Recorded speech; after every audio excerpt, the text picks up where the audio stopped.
Hi అండి. మేము మణికొండలు ఉంటామని మాటే గాని ఎక్కడికి ఎళ్ళనండి నేను. అలా ఇంకా వాకింగ్ చేద్దాం అనేసి మా ఆయన నేనైతే బయటికి అయితే వెళ్ళాము. ఈవినింగ్ అయిపోయింది కదా! ఏదైనా ఒక టిఫిన్ అయితే తీసుకుందాం అనేసి ఇక్కడ వారధి ఫార్మ్ హౌస్‌కి అయితే వెళ్ళాము. టిఫిన్స్ వచ్చేసి హెల్తీగా ఉంటాయి. కొంచెం అమౌంట్ ఎక్కువైనా గాని హెల్తీగా ఉంటాయి కదా! పర్లేదులే ఒకసారి తీసుకుందాం అనేసి వెళ్ళాము. మేము వెళ్ళింది ఈవినింగ్ కదా! ఇంకా టిఫిన్ టైమ్ అయితే ఇంకా కాలేదన్నమాట. మేము వచ్చేసి 5:40కి అయితే వెళ్ళాము. అక్కడ వచ్చేసి 6కి టోకెన్స్ ఇస్తారంట. 6 నుండి ఇంకా టిఫిన్స్ అయితే పెడతారు. మేము వెళ్ళేసరికి అన్ని రెడీ చేస్తున్నారు. సరేలే ఇంకా కాసేపు ఉండి టిఫిన్స్ అయితే తీసుకెళ్దాం అనేసి అనుకున్నాము. ఇంకా స్టోర్‌లో అయితే అన్ని చూస్తున్నాము ఐటమ్స్. ఇక్కడ ఉన్నవన్నీ నేచురల్ గా అన్ని హెల్తీ ఫుడ్డేనండి. పప్పులు, ఉప్పులు, గ్రోసరీస్ అన్ని హెల్తీగా ఉంటాయి. ఇదేదో ప్రమోషన్ అనుకుంటున్నారేమో. నేను అలా వెళ్ళి వీడియో అయితే తీసాను. ఇంట్లో చేసుకుంటే ఎలా చేస్తారో ఇంకా అలానే చేస్తారంట. మనమైతే చూడలేదు కానీ వీళ్ళు చెప్తున్నారు హెల్తీగా ఉంటాయి ఇక్కడ ఫుడ్ అనేసరికి ఇంకా అన్ని చూస్తున్నాము ఏమేమి తీసుకుందాం అనేసి ఇంకా అక్కడికైతే వెళ్ళాము. టిఫిన్ చేయడానికి ఇక్కడ సపరేట్ గా ఒక స్టోర్ అయితే ఉంటుంది. ఇంకా గ్రాసరీస్ అన్ని ఒక సపరేట్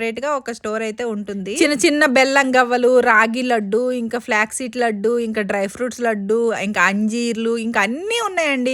హెల్దీగా నువ్వుల నూనె, ఇంకా పల్లి నూనె, అన్ని పల్లి చెక్కీలు, ఇంకేంటంటే నువ్వులు ఉండలు, ఇంకా చాలా ఐటమ్స్ అయితే తినే ఐటమ్స్ అయితే హెల్దీగా తయారు చేస్తారంట. ఇంకా ఆల్రెడీ మా ఇంట్లో డ్రై ఫ్రూట్ లడ్డు ఉంది, నార్మల్ లడ్డు ఉంది. ఇంక ఇప్పుడు ఇవన్నీ నేను తీసుకెళ్ళాను అనుకోండి, నేను డైట్ లో మళ్ళీ తినేస్తాననేసి తీసుకోలేదు.